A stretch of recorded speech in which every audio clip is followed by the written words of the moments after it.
Welcome back, everyone, to the Call of Duty Championship presented by Xbox. Golden Boy here alongside Bioacid, bringing you the action. It is going to be NSP going up against Epsilon, one of the top teams, I should say, from the EU region. Of course, joined, like I said, by Bioacid. This guy, smile from cheek to cheek, my friend. How happy are you right now? I'm honestly as happy, if not happier, than the teams themselves. You know, both the Australian teams from my homeland have qualified here at the Call of Duty Championship for the Double M bracket. You know, they're both ecstatic And and in both top of their first place pools. in their pools. That's an amazing accomplishment in its own. And I said to him, you know, as long as one team makes it through, that's top 16 in the world. Yeah, Top 16 in the world is a massive feat, nonetheless. You know, that's right. to me, that's world class stuff right there. But let's focus on the match at hand. Epsilon, NSP, going head to head right now. I am tipping Epsilon for a 3-0 here, but who knows? NSP could perhaps cause an upset. Yeah, NSP, the team from South Korea. You know, they actually, I believe, Deloshi. I saw a little bit of talk about Deloshi on Reddit. I don't know what happened because I was in the middle of casting, but apparently Deloshi may have career ended somebody. So you never know. I think he was playing against Optic, as a matter of fact. But in any case, though, I believe Optic ended up winning that series. I would safely say so. Yeah. But regardless of the fact, taking a look here, seeing what's going on, Swanee and crew, they're going to push up. And I wonder for the South Korean team if they came here and if they basically just learned a little bit this weekend. I think that is something that they definitely need to take away from this. I know there's the language barrier, of course, that can come into play from time to time, but I would hope that they did. You know? Oh, definitely, you know, and these guys, obviously, you're playing against world-class teams right now, so even if you were to get knocked out even before the double limb, as long as you take away things that you've learned throughout that competition, it is a game changer, and it can really help you out later on down the track. Right now, we are seeing, however, Epsilon pulling out a bit of a lead. It's only 10 points, but it's still 10 points up that this NSP team are currently struggling with here. Ben Jeremy, and he's currently looking to maybe push up here at Catwalk and try and hit that C flag. There's so many times on Sovereign you do see an AC home flag advantage instead of going for that B. Yeah, that's right. And Art Shot here is going to be creeping around, trying to make his way on top. Control. And, you know, you see them already established that control. They're able, missing those shots right away as that player just managed to drift right around that corner. There's going to be one player inside of the war room. Art Shot is going to go after it, gets the call out, gets the knife on Tommy. That was going to be a good play there. Finds another one, long shot there on Jerd, picking up the double kill, and South Korea is alive. But wait a minute, Flux coming up the stairs and stopping that wonderful run that Art Shot was putting together. 38-18 right now, so a nice little lead. Again, these guys are putting out 20 points to Epsilon right now, but NSP perhaps could turn this thing around. They currently have the A flag in their hands. They're currently losing, however. C flag currently became neutral while Turbo tries to neutralize the B. Can't do it though. Jerd from above up there at Crows is the Vector shutting him down. In comes Ashot though, and nice work here to keep it contested and try and keep him out. And just like that, these guys have picked up the B flag. They have lost A, but they're trying to regain it right now. They're going to be advancing forward over by the. Oh no, never mind. Try to they get shut down. Yeah, they get shut down over by research trying to push that. But you know, I just want to point out here, and I'm sure that you'd agree with me because I think our friends from Down Under have definitely proven that Call of Duty, without a shadow of a doubt, is becoming more global as time goes on. And I'm very happy to see these players from South Korea coming over here and participating. And, you know, seeing some of the best players in the world, interacting with them and learning, hopefully, and then taking that over and hopefully, you know, there are people back at home who are like, you know what, I want to play competitive Call of Duty as well back in South Korea, and something develops little by little there. I mean, I think that's the bigger picture here with all this. Oh, it is. You know, it's about educating those that aren't aware of what competitive Call of Duty can be all about. Obviously, it's not always about $1 million prize pool. Yeah. It's about, you know, consistency. You know, if you can consistently compete and, you know, win at events, then you could one day obviously compete for that $1 million prize pool, just like these teams here all these next 3 days have been. Obviously, the Epsilon guys are sneaking away a bit more, though, currently 73-27 on their scoreline. We're on board with Tommy here as he's picked up. Jump on board with King Jerd instead. 7-point streak to his name. Just noting he's on 8-4 in regards to his KD. 3 caps in there as well. But right now, you know, Epsilon, I think most were thinking that they will take it out. And just like you said, Golden Boys, even if the NSP team just take away, you know, what they could have changed up and just really the mentality of overall and game knowledge improves just from competing here. Yep. That's still an improvement nonetheless. Yeah, like, and that's the way I look at it. It's like over time, right? You had a scene develop in Europe that grew, console gaming getting bigger in Europe little by little, and the scene growing. Australia, same thing Yeah. there. The scene develops. You guys played completely different rules in comparison. You played 5v5 on Yeah, Pro Mod. for about 4 years before we came into the 4v4 scene. Exactly. So it's like, there definitely is that barrier that each community has to overcome. And I feel like in this instance here with this South Korean team, little by little, there's going to be people back at their homeland, South Korea, that'll look at this and say, man, they got a free trip to LA to participate. And they might do some research, learn, and hopefully as time goes on, the community becomes a little bit more receiving of newcomers into the scene. I think that's more important than anything else. Definitely. But, I just wanted to bring that point across because, I see a lot of people that oftentimes, and Swanee giving us a little dance there, I see a lot of people just kind of like, dismissing certain communities and just saying things. And what was the score on that last one, by the way? That was going to be 97 to Epsilon, 51 to NSP. So a plus 46, if my math is correct there. So still another 5 minutes to come here in this second half. But, we did see a nice little first half there for Epsilon. Yeah. So they're sort of feeling, they're going to be attacked at the second half as well. And then they'll go into the S&D, which is game number 2. And, that sort of 1-0 lead. And I did speak to, I think it was Swanee just quickly as I ducked on past to come down here. I said 3-0, and he's like, yeah, we got this. So the confidence is there. That's what you want to see in any team. They need to be confident. If you don't believe in yourself, then you're not going to. No one else is going to believe in you, really. Oh no, for sure. And the game that everyone's looking at in that pool, though, is because SSOF isn't there anymore. The game that everyone's looking at is that Optic Epsilon game.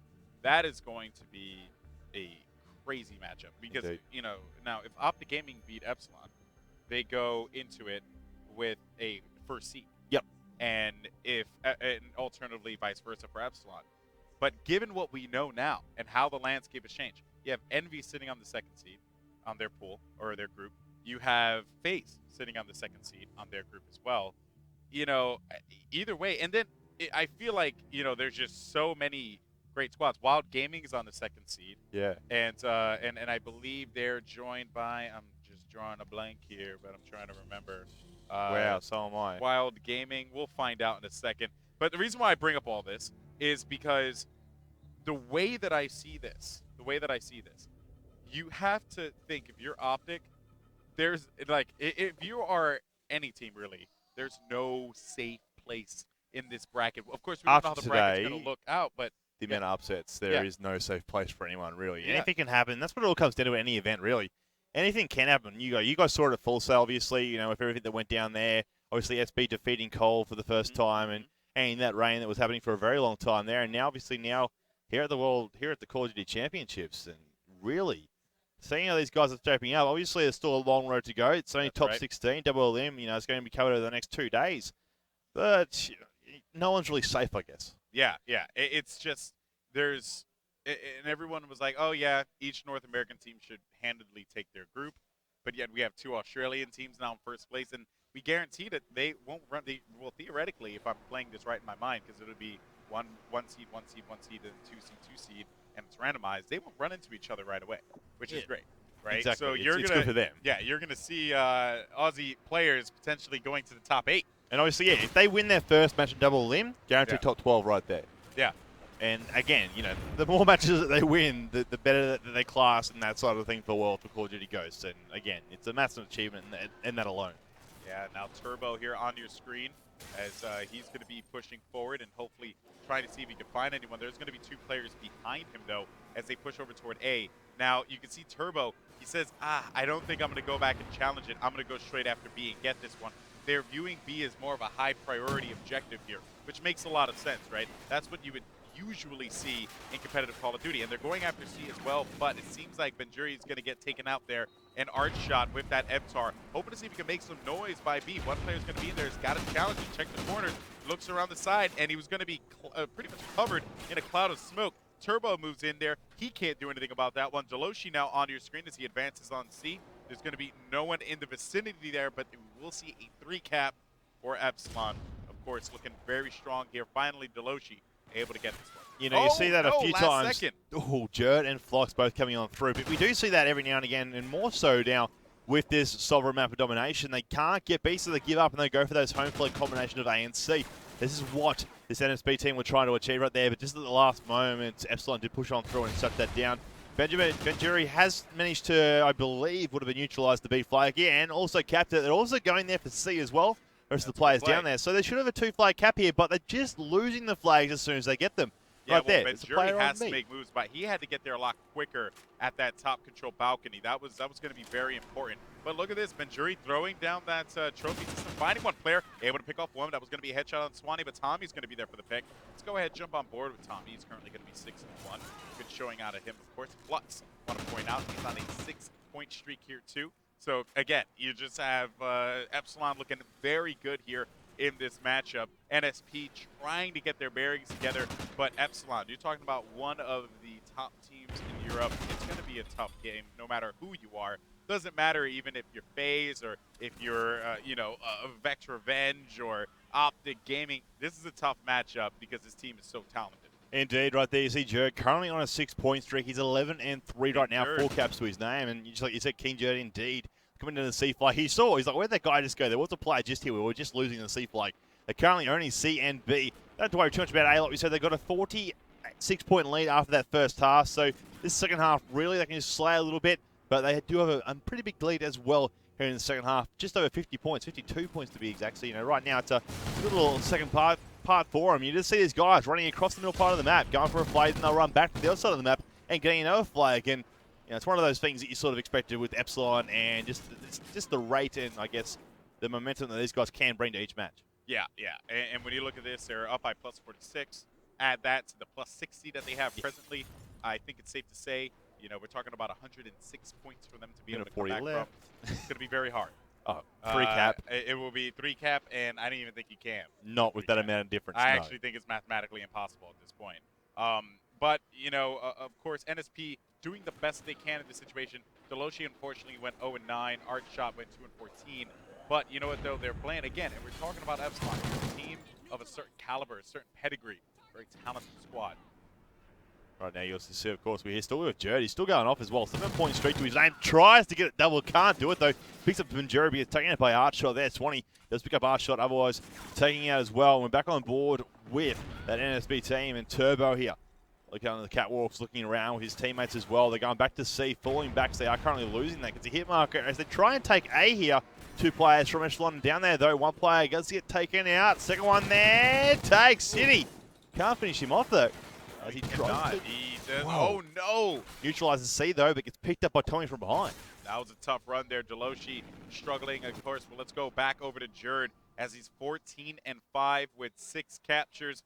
Definitely playing a great objective role here. He's going to be moving in on A, finding another one. That's going to be easy double for him as he takes out Artshot and Turbo and gives them the business. But with that said, time dwindling down. 20 seconds left on the clock. Jerd getting taken out there by Artshot. But I think it's safe to say that Epsilon has taken game number 1 with a very deciding score. 113 is going to get to about 115, I would say, and that would be locked in then. It won't be updated. It shouldn't update anymore. I think it's about like a 5.7 second. It needs to update each time. So there you have it there. 115 to 23 in the second half, plus their 46 on top of that. That's going to be 161, I believe, in total.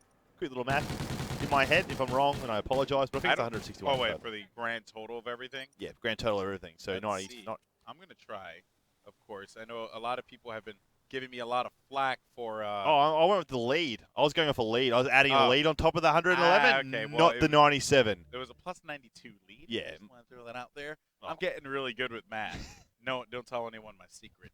So, with that said, guys, we're going to go to a quick commercial break. When we come back, we're going to have Search and Destroy Epsilon versus NSP. Could we see something different from NSP, or will Epsilon just continue to be Epsilon and King Jerd will continue to be King Jerd? We'll find out after this.